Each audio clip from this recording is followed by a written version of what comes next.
Well, despite the bold pronouncements of congressional Democrats, and of course MSNBC, which is hyperventilating even as we speak, here's what we actually know. There's still no evidence that President Trump's campaign was co-opted by Moscow and its agents.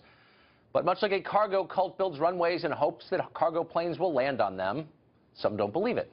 For example, Congressman Swalwell of California has created an entire webpage chronicling Donald Trump's connection to the Russian homeland in hope that evidence Trump is a Russian agent will manifest itself eventually.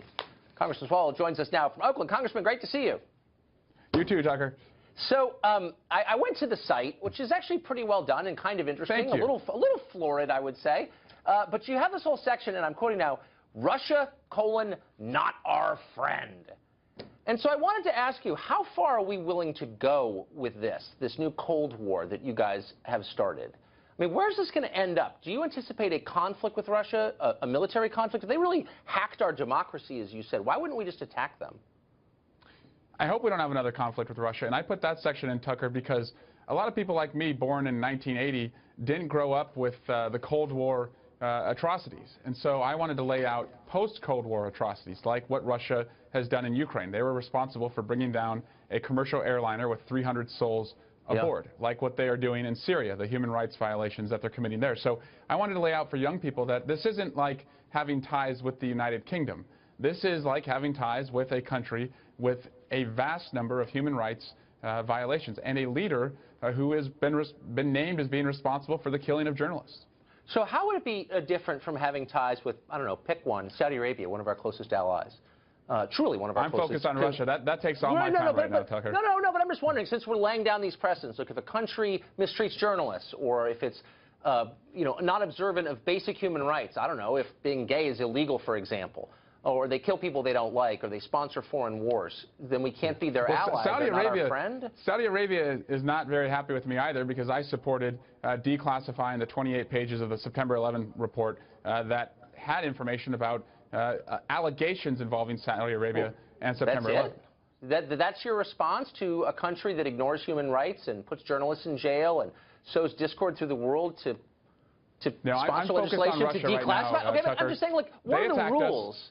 Since you've become this big neocon, along with lots of other Democrats, a Cold Warrior, a neoconservative. My parents would be very happy to hear you say that.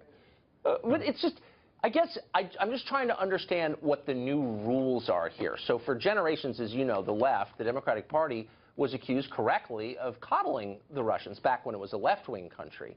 And now all of a sudden they've come back and said the problem with Republicans is they're not worried enough about the Red Menace. So I'm just going forward, like, how do I know when a country is, quote, not our friend?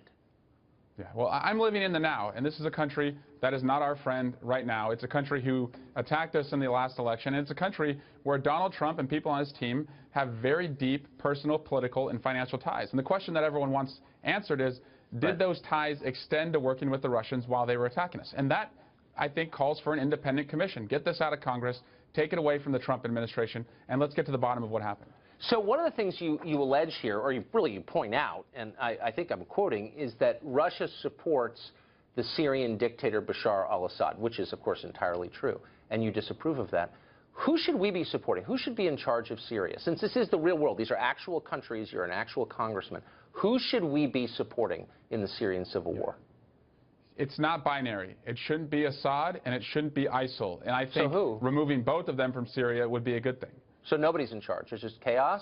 So who should we support? I mean, someone's got to run the country. It's a big country. It's a significant country, middle of Levant. It's a big deal. Who should run it? We should support anyone that doesn't support attacking America. ISIL is attacking America, and Bashar Assad has used chemical weapons to attack his own people and also has allowed ISIL to grow because he's a motivating force for them, and then they're able to attack America. But we don't have to solve every problem in the world. Well, I'm just pointing out that Russia is not our friend. You brought it up. You said they're not our friend because they support Bashar al-Assad in Syria, which is a place most people couldn't find on the map. And my question is, if you disapprove of that, then who should run Syria? Since, I don't know, it's obviously of interest to you. Yeah, there's a lot of problems in the world right now, Tucker. I'm focused on the country that attacked us, and I think having an independent commission would help us get to the bottom of that. All right. Congressman, thanks a lot for coming on. Yeah, like your website. Tucker.